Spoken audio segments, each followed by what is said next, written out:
Du coup, la série Game of Thrones est-elle vraiment sexiste? Est-ce que tous les personnages féminins sont à jeter?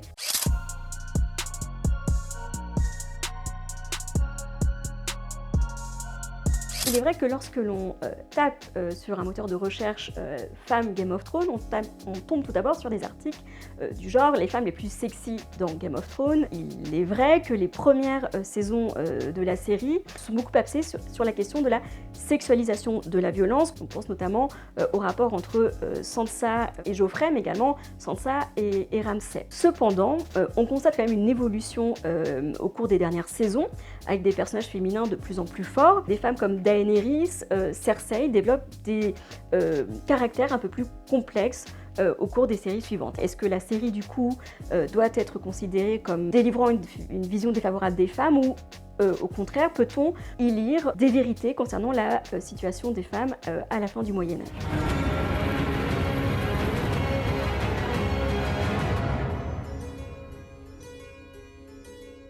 Je commencerai par évoquer la question donc, des femmes de pouvoir, avec deux figures bien sûr essentielles, Daenerys et Cersei. On commencera par Daenerys.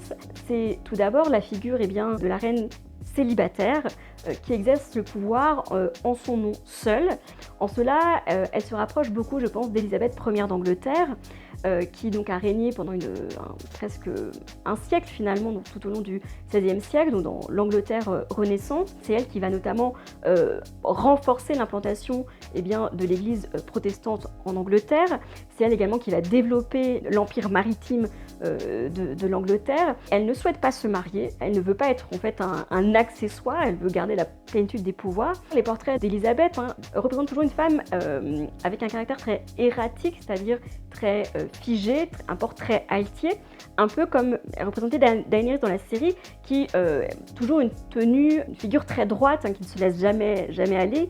Et surtout, on retrouve cette même blancheur dans les portraits d'Élisabeth et dans la représentation de Daenerys, avec cette chevelure très particulière, donc d'un blond presque blanc pour Daenerys et un roux qui tranche également avec la blancheur de sa peau pour Élisabeth d'Angleterre. On peut également rapprocher Daenerys du monde du merveilleux. Son rapport au feu, tout d'abord, est très particulier dans la série. Alors, on a tous en tête l'image de Daenerys qui va rejoindre donc, le bûcher de son époux. Une renaissance, finalement, pour Daenerys lorsqu'elle rejoint Khal Drogo. C'est le moment, d'ailleurs, où elle va devenir la mère des dragons, où les œufs apparaissent. Et là, très clairement, on peut rapprocher Daenerys de la figure de la fée Mélusine, une fée légendaire très importante tout au long du Moyen-Âge. Alors Mélusine est une figure héritée de l'Antiquité, mais qui prend vraiment forme sous la plume de Jean d'Arras à la fin du XIVe siècle, donc qui est une fée mi-femme, mi-dragon.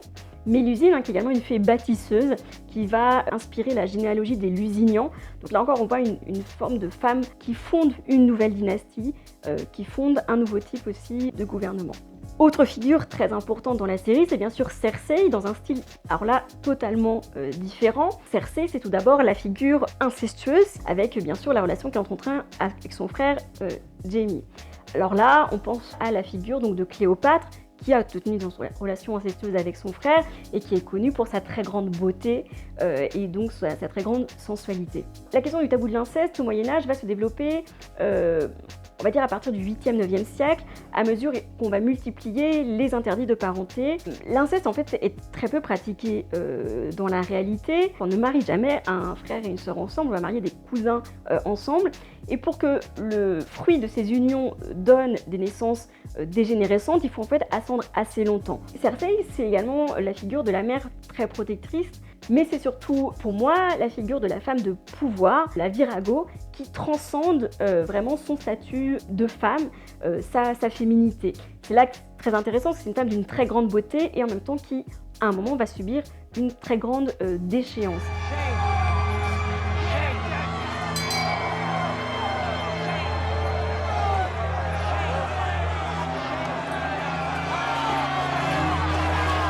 George R.R. Martin dit s'être inspiré donc, pour le personnage de Cersei de l'épouse d'Édouard IV d'Angleterre, Jane Shore. Richard III en fait accuse sa belle-sœur d'adultère, donc un adultère qui aurait été effectué durant son mariage avec Édouard IV, et la condamne à une marche de la honte dans les rues de Londres en robe de bure, pieds nus, échevelés.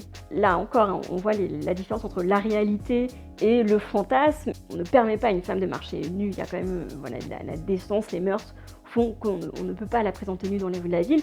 Ils sont souvent quand même recouverts d'une robe de bure, c'est-à-dire d'une robe de laine grossière, échevelée et effectivement abîmée et outragée par le jet de nombreux objets ou légumes si l'on veut. Mais il y a toujours une part entre ce qui est de l'ordre du fantasme et la réalité historique.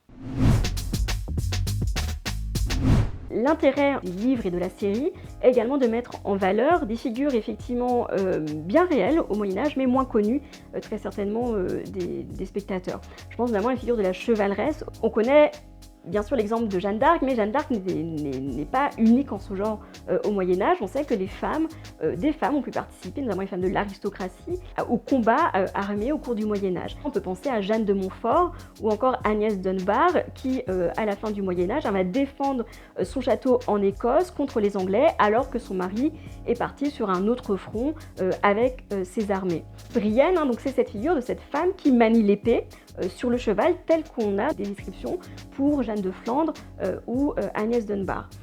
Autre figure intéressante qui nous rappelle la participation des femmes d'une certaine manière à l'effort de guerre, c'est Arya, que je rapprocherai la figure donc, des messagères que l'on connaît pour notamment la fin de la guerre de 100 ans dans le nord de la France. Donc, ces femmes à qui on va confier des missions, des messages, parce qu'elles sont moins susceptibles surtout d'être repérées. Elles peuvent se faufiler plus simplement en territoire ennemi. Donc ces deux figures, alors qui sont bien sûr bien plus complexes que la réalité historique, mais qui ont l'avantage d'immiscer dans la série une réalité historique un peu moins connue.